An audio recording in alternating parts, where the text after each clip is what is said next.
Hello friends, இன்றைக்கி வந்து பார்த்திங்கன்னா வேர்ல்டு கப்பு 2019க்கான இந்தியன் டீமை வந்து அறிவிக்க போகிறாங்க. ஸோ ரொம்ப முக்கியமான இடம் 4வது இடம் தான். ஏன் இந்த 4வது இடத்துல மட்டும் இவ்வளோ பெரிய பிரச்சனை இருக்குது அப்படின்னு சொல்லி பார்த்தீங்கன்னா, இந்தியன் டீமுக்கு ஸ்டெடியான 4வது பிளேஸில் விளையாடக்கூடிய பிளேயர் வந்து இன்னும் சரியாக வந்து அமையலை. ஏன்னா இந்த 4வது இடத்துல வந்து பார்த்திங்கன்னா பல பிளேயர்களுக்கு வந்து வாய்ப்பு வந்து கொடுத்துருக்காங்க. ஸோ அந்த வாய்ப்பை வந்து யாருமே வந்து சரியாக வந்து யூஸ் பண்ணலை. ஸோ இதுக்கு முன்னாடி அப்படின்னு சொல்லி பார்க்கும்போது 4வது இடத்துல வந்து நம்ம யுவராஜ் சிங் அவர்கள் வந்து களத்தில் இறங்குவார். ஸோ யுவராஜ் சிங்கோட பர்ஃபார்மன்ஸ் வந்து ரொம்ப ஸ்ட்ராங்காக வந்து இந்தியன் டீமுக்கு வந்து இருந்துட்டு இருந்தது. பட் இப்போ வந்து பார்த்திங்கன்னா இந்த 4வது இடம் வந்து ஒரு மிகப்பெரிய சிக்கலாகவே வந்து இருக்குது. ஏன்னா மிடில் ஆர்டர் பேட்ஸ்மேன் தான் வந்து ஒரு டீமுக்கே வந்து ஒரு நல்ல தூணாக வந்து இருப்பாங்க.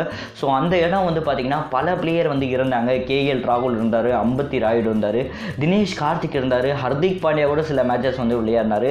ஸோ இந்த மாதிரி ரீப்ளேஸ் பண்ணி அந்த 4வது இடத்துல வந்து சரியான பேட்ஸ்மேன் வந்து அமையலை.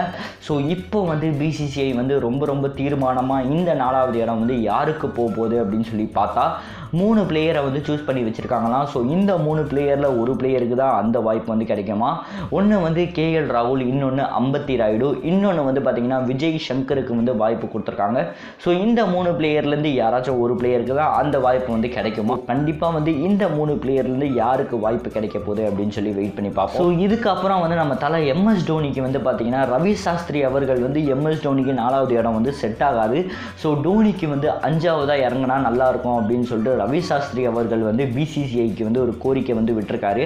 ஸோ இதனால் வந்து பார்த்திங்கன்னா யாருக்கு எந்தெந்த இடம் வந்து கிடைக்க போகுது அப்படின்னு சொல்லி வெயிட் பண்ணி தான் வந்து பார்க்கணும். ஸோ இந்த 4வது இடத்துல வந்து இந்த 3 பிளேயர்லேருந்து யார் வந்தால் நல்லாயிருக்கும் அப்படின்னு சொல்லிட்டு நீங்கள் நினைக்கிறீங்க? உங்கள் கருத்தை மறக்காமல் கமெண்ட் பாக்ஸில் கமெண்ட் பண்ணுங்கள். வீடியோ பிடிச்சிருந்தா சப்ஸ்கிரைப் பண்ணுங்கள். அப்படி பக்கத்தில் இருக்க பெல் பட்டனை சேர்த்து டங்குன்னு ப்ரெஸ் பண்ணுங்கள். ஸோ நன்றி, ஜெய் ஹிந்த்.